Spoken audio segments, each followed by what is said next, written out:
자, 3분기 부동산 정상화. 첫 번째 세부담 완화가 있습니다. 그 세부담 완화에 종부세 완화 이렇게 써놨어요. 그럼 이 내용을 한번 살펴보겠습니다. 하나씩. 비율을 완화해준다. 100%에서 60%로. 자, 이게 무슨 얘기냐? 여러분들 중에 세금을 좀 많이 내보셔서 세금 공부하신 분들은 아시겠지만 모든 세금은 이렇게 결정이 됩니다. 막 복잡해. 그러다가 과세 표준 금액, 그 과세 표준 금액 곱하기 세율이 세금이에요. 그냥. 그렇죠. 그 과세 표준은 예를 들어 취득세 같은 경우에 굉장히 간단합니다. 그냥 시가가 과세 표준이에요. 시가, 내가 매매한 거래가, 거래가 곱하기 취득세율 하면 취득세거든요. 이건 굉장히 간단한 세금이고요. 종부세는 그거보다 좀 복잡합니다. 종부세는 그 공시가격 곱하기 공정시장 가액 비율이라는 게 있어요. 그 두 개를 곱하면 과세 표준이 나오는 거예요. 물론 그 안에 이제 공제금액도 있고 한데 간단한 구조는. 그러면 공시가격이 이 비율 완화라는 이게 나온 배경을 이해하셔야 돼요. 자, 다시 정리할게요. 과세 표준 곱하기 세율 하면 세금. 근데 이 과세 표준은 또 어떻게 되냐면 그 종부세 과세 대상 금액이 있어요. 그 공시가격에서 공제액을 뺀 거 곱하기 공정시장 가액 비율입니다. 근데 왜 종부세로 사람들이 아우성을 쳤냐? 아니, 이 공시가격을 이전 정부에서 정상화하겠다고 네, 많이 올렸죠. 겁나게 올린 거예요. 엄청 올렸죠. 그러니까 이 과세 표준이 올라가요, 안 올라가요? 올라가죠. 올라가죠. 기준치가 올라가니까. 그런데 거기다 곱하기 공정시장 가액 비율이라는 게 있었는데 그 공정시장 가액 비율도 100%까지 올리겠다는 거예요. 그러니까 뭐냐면 이거 곱하기 이거 해서 그게 세금 금액이 대상 금액이 나오는데 이것도 올리고 이것도 올린 거야. 그러니까 세금이 어떻게 돼? 엄청 늘어났죠. 엄청 오르는 거예요. 근데 이 공시가격은 대통령 마음대로 못한다. 지금 당장. 근데 이 비율은 건드릴 수 있다 이거죠. 네. 그래서 이 비율을 100%가 아니라 60%로 떨어뜨려가지고 결국에 여러분들이 내는 종부세 부담을 줄여드리겠습니다라는 겁니다. 그러니까 이런 구조를 하나씩 아시는 게 좋지. 그냥 야, 뭐 종부세 깎아준대. 이거는 여러분들 공부하는데 별로 도움이 안 된다. 이 원리를 알아야지. 이 비율을 완화하는 거는 곧 공정시장 가입 비율을 완화해서 종부세 부담을 낮추겠다는 거죠. 근데 100%에서 60%니까 거의 40%를 깎아주는 많이 깎아주는 거죠? 느낌인 거죠. 물론 저기 세율을 곱하니까 좀 덜하긴 하지만 많이 깎아주는 겁니다. 근데 이 공시가격이 많이 올라가가지고 결과적으로 깎아지는데 깎아지죠. 그래도 공시가격이 많이 올라. 그치. 그나마. 그렇죠. 그나마 공시가격 같은 경우에는 작년에 전국적으로 평균 제가 알기로 12%인가 17% 정도 올랐거든요. 그러니까 굉장히 많이 오른 거예요. 올해도 많이 올랐어, 올해도 많이 올랐죠. 네, 진짜 많이 올랐어요. 그래서 그거라도 일단 정부에서 해드리겠습니다라는 거고요. 두 번째가 요겁니다. 요것도 있어요. 3억 특별공제가 있습니다. 3억의 특별공제. 이게 무슨 얘기냐? 이거는 1주택자에 하는 거예요. 22년 한시. 그러니까 올해만. 내년에 또 할 수도 있어요. 근데 일단 올해만. 원래 1주택자 같은 경우에 지금 원래 9억까지 공제를 해줬거든요. 근데 11억으로 공제한도 늘렸어요. 네, 맞아요. 불합리하다고. 왜냐면 시장 상황 안 맞는다. 이 인플레 반영된 거 맞아? 이게 언제 거야? 막 이렇게 얘기가 나와서 11억으로 늘렸는데 올해만 거기에 플러스 3억을 더 해주겠다는 거예요. 공시가격 기준으로 여러분들이 잘 보세요. 여러분들 혹은 여러분들 주변에 뭐 가족 친지분들께서 아파트를 하나 가지고 있는데 그 아파트의 공시가격을 확인해 봤더니 13억 8천이다. 그럼 종부세 안 나온다 이겁니다. 네. 왜? 저희까지 공제를 해버리기 때문에 그냥 공시가격에서 그걸 다 빼버리는 거니까. 그러니까 이것도 실질적으로 세부담이 많이 완화되겠죠. 그렇죠. 그 다음으로 고령 장기 보유자를 유예해 주겠다는 게 있습니다. 이건 뭐냐면 자, 60세, 만 60세가 넘거나 그 소유주가 또는 5년 이상을 보유했거나 한 사람이 가지고 있는 또 1주택자인 경우 그리고 동시에 그 사람의 연소득이 7천만 원이 안 될 때 그리고 동시에 그 사람이 부담해야 하는 종부세가 100만 원을 초과할 때 이거를 일단 올해 안 받을게요 인 거예요. 여러분도 감면 아니에요. 오해하지 마세요. 유예입니다. 밀어드릴게요. 밀어준 상태에서 종부세 개편을 하면 금액이 줄어들 수 있겠죠. 그러니까 이런 식으로 지금 처리를 해나가겠다 이거예요. 네, 저는 이거 보고 조금 세심하다는 생각을 했어요. 오, 그러네요. 되게 디테일하게 신경 썼네요. 그리고 일시적 2주택자들이 있어요. 그러니까 이사 가려고 하다가 집이 안 팔려갖고 2주택자가 돼버린 거야. 있죠. 그리고 상속받은 사람들. 그래서 내가 2주택자 돼버렸어. 갑자기. 그리고 지방의 저가주택. 아주 싸고 막 사람들 싸다는 건 지방에 싸다는 건 수요가 약하다는 거거든요. 잘 안 팔리는 거. 그러니까 그런 거 가지고 있는 사람이 2주택자가 돼버리니까 2주택이 되면 어떻게 되냐면요. 여러분 종부세가 1주택자하고 2주택자는 세율이 달라요. 이게 무서운 거예요. 세율이 얼마나 다르냐. 2주택 이상자는 종부세가 1주택자의 2배입니다. 2배. 그러니까 세금을 2배 낸다 생각하면 돼요. 같은 공시가격이라고 하더라도. 그러니까 이런 분들, 특히 진짜 정말 힘든 건 이거죠. 지방 저가주택 상속받았을 때. 와, 이건 진짜 미치는 거야. 저 실제로 상담하면서도 집이 안 팔려요. 지방에 계시는데 거기 있는 막 단독주택, 막 사람들, 어르신들만 사는. 그런 거 상속받았는데 더 열받는 건 뭐냐면 그거 2주택이라 그래가지고 내가 종부세 세율 더블로 내는 거. 그러니까 그런 분들을 헤아려 드리겠다 해서 주택수 빼드릴게요. 너 1주택자 이렇게 해주겠다는 거예요. 실제로 이런 분들 되게 많았거든요. 이렇게 해서 종부세를 완화해 주겠다 이겁니다. 하나 예외가 있는데 과세 표준에는 합산을 해요. 이거 뭐냐면 아까 제가 말씀드렸죠. 주택수를 제외해 준다는 건 뭐냐면 세금 대상에서 빼준다는 게 아니고요. 그 세금을 이 집까지 포함해서 계산하긴 하지만 아까 제가 말한 것처럼 세율이 더블로 되지는 않게. 그러니까 1주택자의 세율을 적용해 주겠다 이겁니다. 그렇게 이해하시면 되고요. 자, 생초 취득세 감면. 이건 뭐냐면 200만 원 한도로 50% 감면. 제가 이것도 기사 보면서 느꼈는데 200만 원 감면해 준다 이렇게만 써 있거든요. 그러니까 사람들이 다 취득세 200만 원 다 깎아주는 줄 알아 지금. 그쵸, 그게 아니고 맥시멈 200만 원을 한도로 50%를 깎아주겠다는 거예요. 취득세. 그러면 보세요. 취득세는 몇 프로? 1%. 1.1%, 0.1%는 다른 게 붙는 거고요. 네. 그냥 1%에 지방세 붙는 거고 1% 취득세는 2억짜리 집을 사면은 취득세가 200만 원이죠. 네, 200.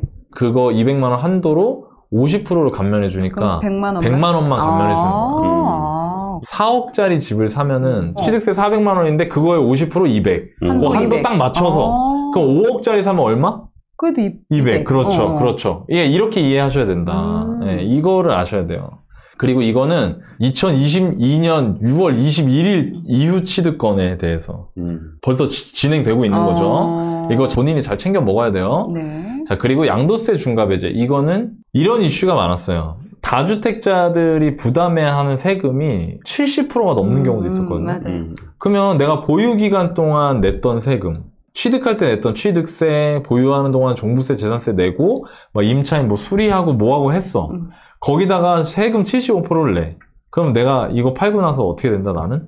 남는 게? 남는 게 없죠. 없다. 자, 남는 게 없으니까 어떻게 한다? 안 판다. 안 파니까 매물이 없다. 매물이 없으니까 어떻게 된다? 조금만 거래가 돼도 가격이 막 팍팍 튀어 올라가는 거예요. 그거를 막기 위해서 양도세 중과를 배제해 준 겁니다. 양도세 중과를 안 해준 거예요. 언제까지? 1년만 일단. 그 이전 문재인 정부에서도 이거를 해주겠다고 했는데 사실 명분이 없었어요. 왜?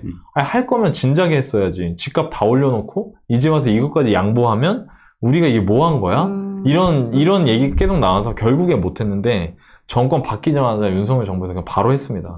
자, 바로 하니까 어떻게 됐어요, 매물이? 매물 나오기 시작하죠. 매물 많이 나왔죠. 매물 많이 나왔고, 이 얘기도 많았죠. 내가 다주택자야. 내가 뭐 강남에도 있고, 노원에도 있고, 의정부에도 있어. 그럼 뭐부터 내놓는다? 의정부부터 내놓는다. 뭐 이거 갖고 뭐 강남이 뭐 짱이냐, 뭐 이런 얘기 하지 마세요. 월급쟁이 부자들에서 그런 얘기 하면은 그거 그냥 안 맞는 거예요. 예. 사실이니까. 그냥 의정부에 매물이 나오는 거예요. 그래서 실제로 이 양도세 중과배제 시작하고 나서 매물이 엄청 늘었죠. 맞아요. 그래서 경기도 쪽이 가격이 빠졌어요. 한 3개월 전 대비해서 한 5%씩은 거의 다 빠졌어요, 맞아요. 효과가. 맞아요. 그러니까 이런 효과가 있었던 거죠. 그런데 이 양도세 중과배제 한다고 할 때 처음 나왔던 얘기가 이겁니다. 다주택자들 그거 인정해주면 안 된다. 근데 명분으로는 맞을지 몰라도 현실에서 안 통하는 거죠, 그게. 근데 이거는 현실에서 일단 통해서 가격이 내려오는 데는 기여를 하고 있다. 이렇게 정리하면 될 것 같고요. 실수요자 지원은 저희 5개가 있는데 저 중에 50년 주담대 출시부터 볼게요. 50년짜리 주택담보대출 출시하겠다. 이거 예정입니다. 22년 8월부터. 그러니까 보금자리 론 말하는 거예요. 보금자리 론 받으면서 50년 주담대 이거 좀 기다려봐야겠다 하시는 분들은 8월 달에 출시가 되는 거 기다리시면 좋을 것 같고요. 체증식 상환 확대. 아까 제가 말씀드린 것처럼 내가 젊을 때 집을 사면은 소득이 이후에 늘어가기 때문에 지금 부담을 좀 줄이기 위해서 이 소득이랑 비슷한 커브로 올라가는 체증식 상환을 원하는 사람들이 많아요. 근데 30년 보금자리 론까지만 됐었어요. 근데 지금 40년 보금자리 론도 있거든요. 여기에도 확대해서 적용하겠다 이겁니다. 이거는 22년 3분기. 그러니까 7월 달부터겠죠. 네. 그 이후로 임의의 시점에 공지가 뜰 거예요. 보금자리론 주택 주금공이나 이런데. 그리고 우대형 주택연금이라는 게 있어요. 이거는 지금 내 집 마련 하시는 분들보다는 집을 가지고 있는 부모님이나 이런 분들을 위해서 여러분들이 좀 고민해 보실 수 있는 건데 뭐냐면 이런 거예요. 저소득층. 여기서 말하는 저소득층은 기초생활수급자를 말합니다. 기초생활수급 대상자 분들 중에 집 한 칸 갖고 있는 분들이 있어요. 그분들이 연금을 받을 때 기존에 그분이 가지고 있던 집이 시세로 1억 5천이 안 되잖아요. 정말 저가주택이죠. 그러네. 1억 5천이 안 되면 원래 그분이 받을 수 있는 연금에다가 20%를 보너스로 더 얹어줬어요. 이게 우대형 주택연금이에요. 근데 이거를 집값이 오르다 보니까 1억 5천이 안 되는 집을 정말 찾을 수가 없는 거의 거예요. 없지. 거의 없는 거예요, 지금. 그러니까 이제 그 저소득층 분들 같은 경우에 이 20% 우대를 못 받잖아요. 그걸 해드리겠습니다, 이거예요. 2억으로 올려드리겠습니다. 기준을. 근데 이거는 4분기 이후, 그러니까 10월 이후가 되겠죠. 올해 10월 이후. 그리고 생애 최초 LTV 80%하고 DSR 장래소득 반영은 이것도 아주 간단하게 말씀드리면 생애 최초로 주택을 구입하시는 분들한테는 그냥 아무것도 안 보고 80% 대출 다 해줄게요. 인 거예요. 뭐 소득이나 이런 거 안 보고요? 안 보고. 가격 안 보고. 다 안 봐. 주택 가격도 안 보고? 안 보고 그냥 80% 해줄게. 근데 문제는 뭐냐. 음. DSR을 안 풀어. DSR을 안 푸니까 사람들이 이 얘기 나오는 거지. 자, 봐봐요. 그럼 한번 생각해 봅시다. LTV를 풀어준다, 80%까지 해준다고 했을 때 그 대출을, 현재 규제를 유지한 상태에서 그 대출을 받을 수 있는 사람은 누구냐?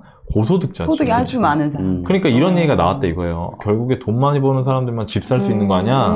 그쵸. 이런 말이 나왔어요. 나왔지. 그럼에도 불구하고 DSR 풀어주지 않았다. 왜? 정부는 지금 현재 가계부채 문제를 가볍게 보고 있지 않다는 거예요. 그리고 만에 하나 주택시장에 불이 붙으면 사람들이 엄청난 채무를 지게 되거든요. 그게 우리나라 가계부채 건전성에 악영향을 줄 거다. 그렇기 때문에 이거는 절대 풀어줄 수 없다. 즉 무슨 얘기냐? 소득이 되는 사람만 집을 살 수 있게 도와주겠다라는 겁니다. 상환 능력을 보겠다. 상환 능력을 보겠다. 그리고 그거를 다소 보완한 게 DSR 장래소득 반영이라는 거죠. DSR 장래소득 반영은 이거예요. 내가 지금 뭐 30세 월 뭐 300을 벌고 있다.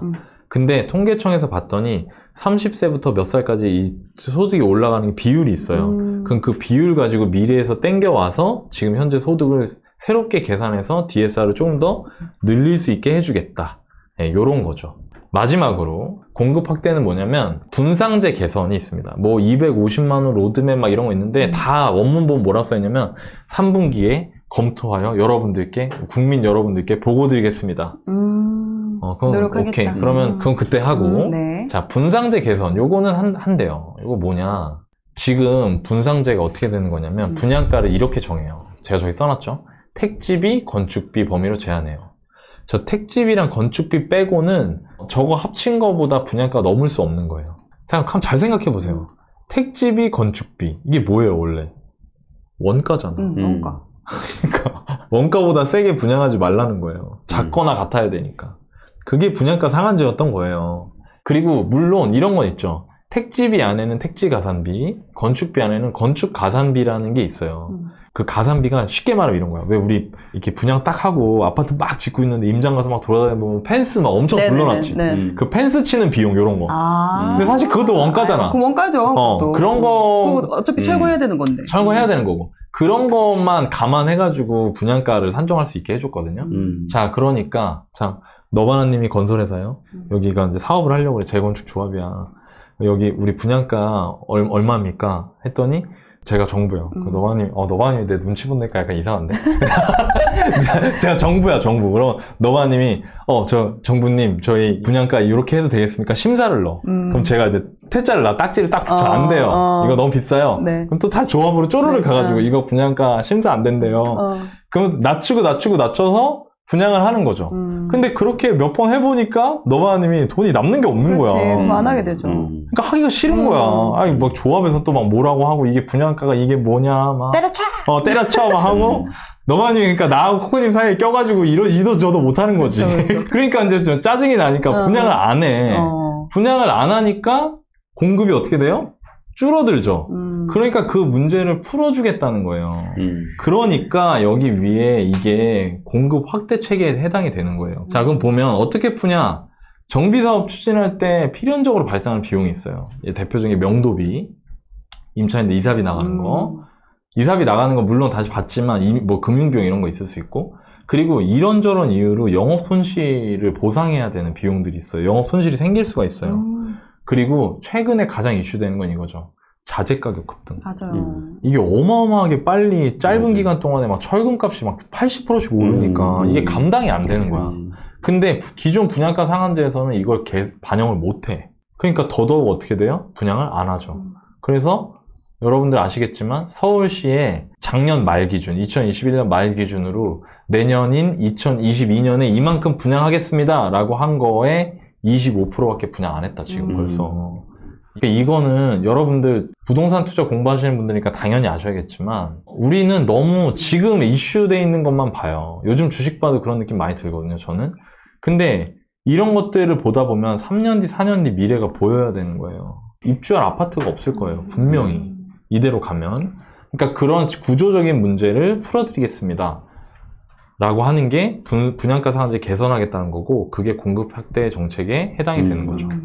자, 이제 다시 돌아왔어요. 큰 틀을 한번 또 보겠습니다.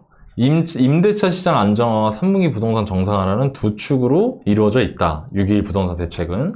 아까 종부세, 부동산 정상화에는 세제 부분에서 종부세 완화하는 거, 아까 공정시장 가액 비율 낮추고 이런 내용, 그리고 생초 취득세 감면, 200만 원 한도에서 200만 원 감면이 아니라 200만 원 한도에서 50%를 감면해 준다. 그리고 양도세 중과 배제 있었고요. 그리고 실수요자 지원 같은 경우에는 뭐 최저임금 상환 확대해 주겠다는 거, 보금자리론에서 40년 보금자리론까지 우대형 주택연금의 시가 기준을 올려주겠다. 그리고 생애 최초 LTV 80%까지 해주겠다. 그리고 DSR 같은 경우에 당신의 장래 소득을 반영해서 조금 더 여유 있게 대출받을 수 있도록 해주겠다. 그리고 마지막으로 공급 확대 부분에서는 분양가 상한제를 개선해서 공급자로 하여금 더 여기에 공급하고 싶게끔 만들어 드리겠습니다. 그래서 민간이 더 많이 공급에 참여할 수 있도록 해드리겠습니다. 여기까지가 이번 6.21 대책의 핵심적 내용들이에요. 자, 그러면 또 이거 안 할 수 없죠. 자, 제가 포지션별. 포지션별로 네. 이게 나한테 어떤 게 어떤 영향을 줄지를 그치. 제가 정리를 해드리겠습니다. 먼저 무주택자분들도 나눌 수가 있어요. 또 어떻게 나눌 수 있냐? 내가 집을 지금 살려고 기다리고 그치. 지금 준비하고 있다는 사람이 틀리죠. 있고요. 포지션은 솔직히 같아도. 이런 분도 있어요. 저 집 안 살 거예요, 이번에. 그치, 그럴 수 있죠. 저 이번에 안 살 거예요. 이런 분들 있거든요. 각각에 대해서 일단 살려고 희망하시는 분들은 요런 거 알아야죠. 아까 제가 임대주택 공급 확대할 때 임대 매물 확대하는 부분에서 규제 지역의 주택담보대출을 받았을 때 원래는 어떻게 해야 된다? 무조건 전입을 해야 된다 그랬죠. 근데 이제 그게 없는 거예요. 그게 뭐냐면 내가 이 집을 사놓고 안 들어가도 된다 이겁니다. 그러니까 이럴 수도 있다라고 생각을 하시라는 거죠. 자, 그 다음에 그러니까 새끼고 사는 건 지금도 되는데 담보대출을 받을 수 있다는 거예요. 이거는 결정적으로 옛날에 원래 안 됐는데. 그죠. 그전에는 그냥 새끼고 살 수는 있었으나 대출은 안 대출 안 됐지. 근데 지금 담보대출을 받을 수 있다 이겁니다. 두 번째는 실수요자의 금융지원책을 잘 살펴보시는 게 좋겠죠. 사시는 거니까. 그죠? 그러면 생애 최초 취득세 감면, 아까 제가 말씀드린 거, 요거 잘 챙겨야 된다. 이거는 여러분 지금부터 사시는 분들 전부 다 해당되는 거니까 이거 내가 찾아 먹어야 돼요, 여러분. 아셨죠? 그쵸. 그리고 50년 만기 주담대가 나올 수 있다는 거. 8월 달에 나온다 했어요, 제가. 40년 만기 보금자리론의 최등식 상환을 확대해 준다. 이거 3, 4분기부터 한다고 했죠. 네. 요것도 보금자리론 이용하실 분들은 알아보시는 게 좋다. 생애 최초 LTV 80%하고 DSR 장래소득은 지금 이미 적용되고 있기 때문에 이거 은행 가시면 바로바로 얘기가 될 겁니다. 요것들을 잘 이해하시는 게 좋고요. 나 안 살 겁니다. 그런 분들도 알아두셔야 될 게 있죠. 집을 안 사면 어디에 산다? 전월세에 산다. 그럼 전월세 관련된 게 있었잖아요. 그죠? 임차인 부담 경감해 주는 거. 요거 내용을 아셔야죠. 내가 계약갱신권을 썼고 이번 8월부터 내년 8월까지, 8월 전까지 1년 동안 내 계약이 만기가 돼. 그래서 내가 알아봤더니 우리 단지 전세가가 3억이 올랐어. 2억이 올랐어. 이런 분들 있잖아요. 그런 분들 같은 경우에는 버팀목 전세자금 대출을 알아보실 수 있다. 왜? 그러니까 보증금 한도하고 대출 한도 둘 다 늘어났기 때문에 거기에 해당되는지를 확인해 보시는 게 좋다. 그리고 두 번째는 만약에 내가 반전세로 돌렸어. 3억에 뭐 50으로 바꿨어. 그럼 그 50만 원만큼 월세가 생겼잖아요. 네.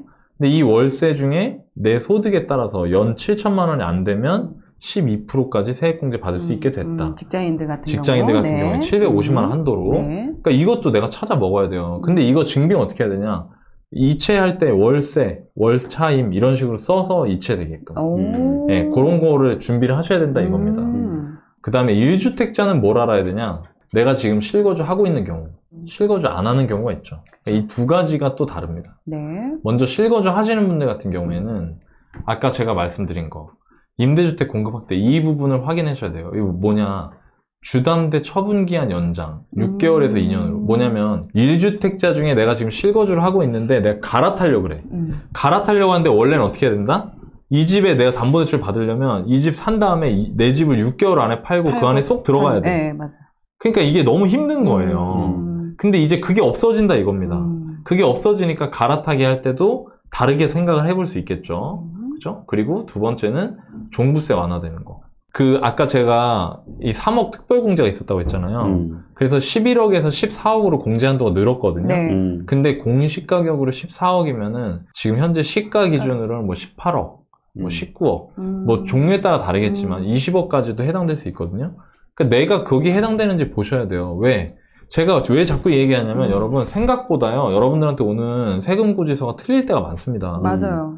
제가 이 경험이 이제 저나 뭐 너바니 포크님은 많이 하잖아요 이거를. 저 오면은 이 어플로 계산 다 해보거든요. 저도. 한 40% 틀린 적도 있어 나는 재산세. 너무 많이 틀려가지고 깜짝 놀라서 그거 다 정정해달라고 했었거든요. 맞아요. 그리고 되게 웃긴 게 틀린 거는 전부 다 많이 나와. 적게 나온 건 하나도 없어. 적게 나온 거 있었으면 그래도 냈어야죠 제가. 어쨌든 여러분들 종부세 이거 여러분들이 안 챙겨 먹으면 잘못 부과될 수도 있으니까 여러분들이 꼭 이 내용을 파악하시고 나한테 해당되는지 확인하신 다음에 세금 계산까지 해보시고 틀리면 이의제기 하셔가지고 세금 꼭 절세하시기 바랍니다. 그리고 실거주 안 하시는 분들 같은 경우에는 임차인 부담 경감으로 나왔던 상생임대인을 생각해 볼 수 있죠.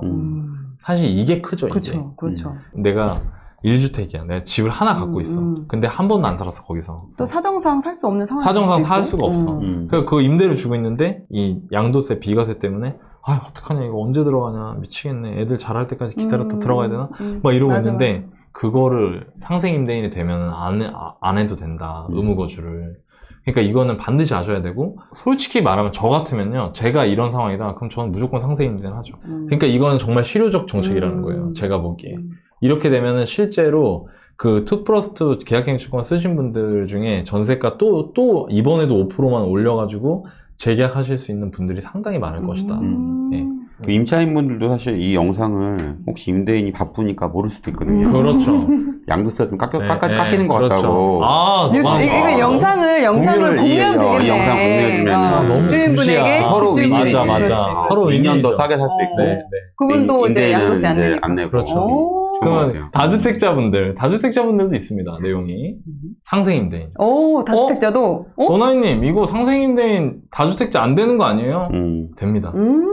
자, 되는데 이게 있어요. 그러면 예를 들어서 내가 그 집을 내가 집을 1, 2, 3, 4 뭐 4개 갖고 있다 쳐요. 1, 2, 3을 뭐 다 5%를 했어. 그게 다 되진 않아. 다 비과세 되는 게 아니에요. 24년 12월 말까지만 해당된다 그랬죠. 이 4개 중에 1, 2, 3, 3개를 팔았어요. 그럼 이 4개 이거 마지막 하나 남겠죠. 남죠. 이거는 원래 1가구 1주택이 되거든요.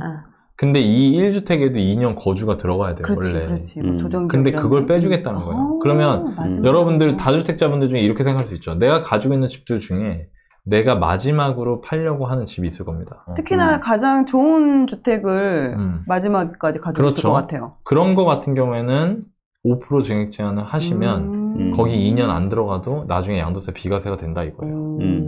네, 이것도 다주택자도 이 내용이 있습니다. 근데 오해하시더라고요. 막 다주택자분들이 막 기쁨의 눈물을 흘리시면서 아니야. 다 되는 줄 알고. 아니야. 네, 여러분 날로 먹으려고 하지 마세요. 네, 이것도 어디야? 그건 말도 안 되는 거예요. 근데 하나는 해준다. 하나는. 그러니까 여러분들 중에 매도를 하려고 하시는 매도 순서를 정해놓으신 분들 중에는 마지막으로 매도하려고 하는 주택은 24년 12월 31일까지 지금부터 그 사이에 있는 재계약되는 5% 증액하시는 게 어떨까. 네, 뭐 저라면 합니다. 저라면. 저도 할 것 같아요. 네, 근데 여러분들이 판단하시면 되고요.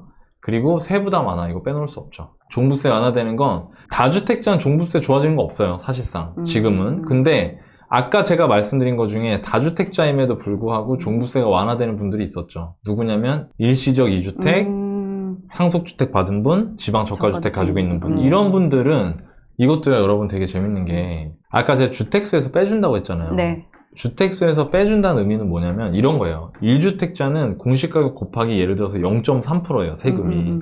근데 2주택자가 되잖아요. 2주택자 되면 공시가격 곱하기 0.6%예요.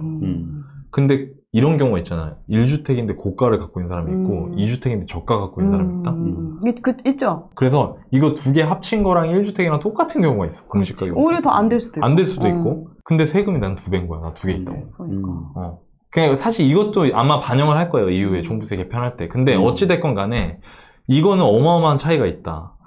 내가 집이 원치 않는 상황에서 2개가 되신 분들이 있을 수 있고 일시적 1가구 2주택 하려고 하다가 2개가 된 분들이 있을 수 있는데 이분들 중에 세금 딱 나온 거 보고 아유 왜 이렇게 많이 나왔어 내야지 흑흑 하면서 그냥 낸다 이지 마시고 따져보시라 이거예요. 세율 얼마 적용됐는지. 왜? 잘못 나올 수 있어요. 이렇게 정부 정책 발표가 됐는데 실제로 국세청에서 계산하거나 고지서 만드는 과정에서 잘못 산정해가지고 2주택을 주택수에 산입을 해갖고 세율 2배를 때려갖고 세금을 여러분들한테 보낼 수 있다고요. 그러니까 이 내용을 내가 알고 있어요. 내가. 왜? 여러분들 세금 내보셨죠? 종부세? 세금 낼 때 마지막에 뭐라고 써있어요? 잘못돼도 네 책임이야. 이렇게 돼 있잖아요. 네. 안 돌려줘? 이렇게 써있거든요. 그러니까 여러분들 이 내용을 잘 숙지해 주시는 게 좋다. 그리고 아까 말씀드린 양도세 중과 배제. 요거는 지금 시행이 되고 있죠. 네, 이렇게 해서 정리를 한번 싹 했습니다.